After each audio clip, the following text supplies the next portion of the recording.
So if you guys are planning on going seeing Nocturnal Animals, the good news is you're gonna get 2 movies for the price of 1.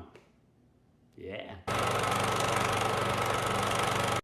So Nocturnal Animals is Tom Ford's second ever film, following on from his previous film in 2009, A Single Man. And Nocturnal Animals is this sort of drama slash thriller which revolves around the character of Susan Morrow, played by Amy Adams, and the film actually divides its narrative into 3 separate strands. It follows Susan's story about her and her crummy marriage to Armie Hammer's character and her job as an art curator. And then it also shows you the past relationship that she has with her ex-husband, Ed, who is played by Jake Gyllenhaal. And it also has a third narrative strand which acts as a second movie, which is when Susan receives a manuscript of her ex-husband of 19 years' latest book, and it's called Nocturnal Animals. And then she starts reading it, and it plays out in her head as her interpretation of how she reads it. And it's almost this Western noir melodrama. It is really dark and violent, and the fact that it's dedicated to Susan sort of intertwines all the 3 narratives together. It all seamlessly connects to each other, and it works. Each narrative is complemented by the other 2. When we see the brutality of what happens in the Western fiction, it sort of echoes moments of Susan's relationship to Ed in the past, but also cleverly links into the bitterness that she's going through with her current marriage. And Tom Ford has done an excellent job here. This film is so beautifully made, but it's very seductive, very dark, but it's also a film that gets under your skin. I really want to talk about the opening credits of this film, but it's kind of a spoiler and I wouldn't want to ruin it for you, but I will say this. The opening credits of this film are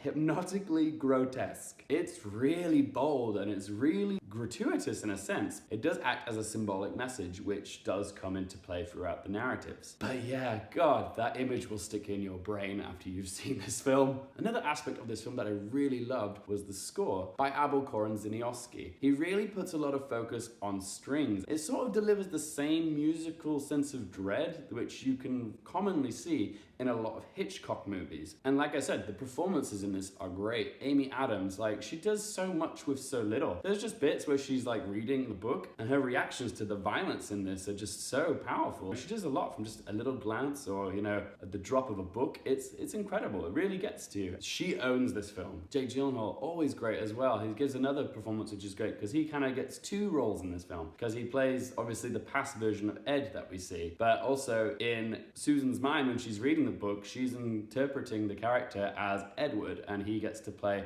this father with no backbone who ends up, you know, going on this revenge quest. And he does such a great job showing the guilt that he carries and the frustration and like the heartbreak that he's gone through. Excellent performance. Also, Michael Shannon's great as this fictional sheriff that helps out Jake Gyllenhaal's character in the fictional story. He's great here. He really fits the part well. And Aaron Taylor Johnson gets to play a psychopath. He just seems like he's having a blast with this role. Guys, I absolutely love this film. Like, it was just such a nice surprise hit of the BFI London Film Festival. I absolutely adored this film, guys. There's so much to praise about it. The direction's fantastic. It's got this sumptuous cinematography, this dread-inducing score. The acting is phenomenal, and it blends genres together quite well. And I also loved how they edited this film as well. There's a very clever trick they used in sort of using the color red, and the color palette sort of intricately links each sort of different narrative to each other. And that was really clever because it sort of instilled messages of power and rage and anger and bloodlust. So in conclusion, guys, absolutely love this film. I would definitely recommend that you go see this one. I'm gonna give Nocturnal Animals